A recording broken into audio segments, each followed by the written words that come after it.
স্পেনের বিশ্বকাপ জয়ে মাতোয়ারা, মাদ্রিদ, বার্সেলোনা সহ বড় বড় শহর উল্লাসে অংশ নিয়েছেন প্রবাসী বাংলাদেশিরা।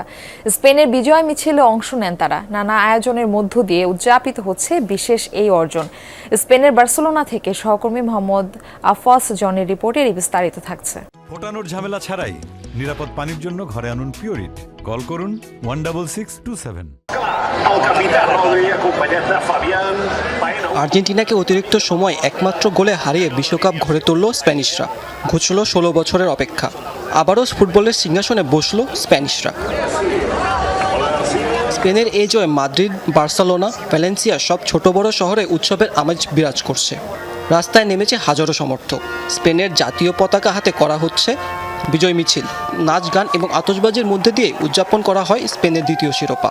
এই ঐতিহাসিক অর্জনে অংশ নিয়েছে দেশটিতে থাকা প্রবাসী বাংলাদেশিরাও। টেলিভিশন ও বড় পর্দায় পরিবার বন্ধুদের সাথে খেলা উপভোগ করেন তারা। স্পেন যে তারুণ্য নির্ভর টিম নিয়ে এসেছিল, এই প্রত্যাশায় তারা শিরোপা গড়ে তুলেছে।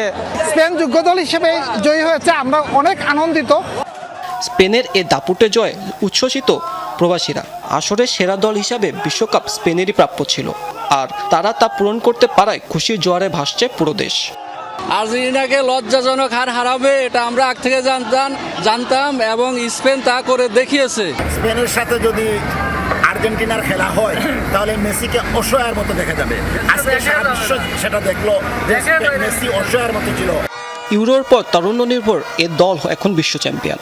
পরবর্তী 4 বছরের জন্য বিশ্বসেরার মুকুট উঠেছে স্পেনের মাথায়।